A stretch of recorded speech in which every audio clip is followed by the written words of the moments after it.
Hello, my name is Jarrett Stedman with the Daily Signal, and I'm very pleased to be joined today by Senator Ben Sasse. Thank you so much for being here and answering some questions.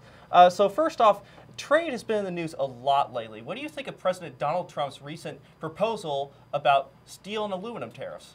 Yeah, it'll hurt American families. It'll hurt our consumers, and it'll hurt workers. It'll hurt workers even in the steel industries. So we need to back up and have a big conversation about why trade is good. Trade is good not just as a matter of economic theory, though it is that, but trade is indisputably good in U.S. history, and we need to help the people understand what the equation actually looks like around trade. Because when you have more trade, what that means is government's getting out of the way. Government's not standing there saying they want to have a bureaucrat decide how to tax a transaction you want to make. And when a voluntary producer and a voluntary consumer want to make stuff and buy stuff and sell stuff together, that means there's a lot of good things happening in the world. And consumers indisputably win when there's more trade. But what surprises a lot of the public when you actually look at the numbers is that producers also win when there's more trade. NAFTA has led to lots of net job creation in the U.S. Steel tariffs would be really, really bad for all 320 million Americans who are buying stuff that have steel and metal in them, which is true of everybody who's going to the store today at any point.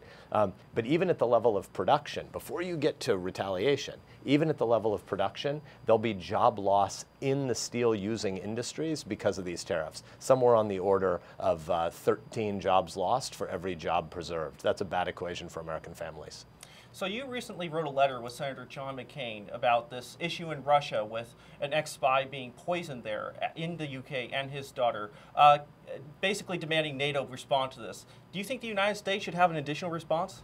So first of all, we need to understand what Putin's doing. Putin tries to sow discord abroad. His economy is collapsing at home. The only thing that the Putin economy is good for is all of his cronyist buddies and the way they steal from their people. But what Putin wants to do is sow dissent and discord abroad as a way to try to prop up himself at home and distract people from what's actually happening as their economy collapses. And so Putin is waging a shadow war. He does this with lots of cyber attacks. Most of it is classified, but there have been some things in the paper the last few days about Russian meddling and exploration and hacking inside U.S. systems. Obviously, we know the way Russia tried to get involved in the U.S. election in 2016 and the way they meddle in every big culture dispute in the U.S. Right after the tragedies of the Parkland shooting, for instance, some of the nuttiest, crazy pro-gun control stuff on the internet in the U.S. was actually done by Putin hacks and cronies trying to sow discord in America. And now we see his shadow war using nerve agents on the free soil of our great ally, the United Kingdom.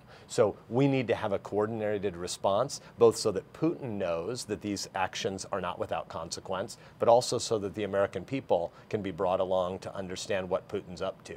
NATO is unbelievably wonderful for the American people over history. Obviously, it's one of the most successful military alliances in the history of Western civilization. It won the Cold War, and now we need NATO to transition to an era of cyber warfare and shadow war like Putin's conducting now. And Chairman McCain, I serve on the Armed Services Committee, and John McCain is the chairman of that committee.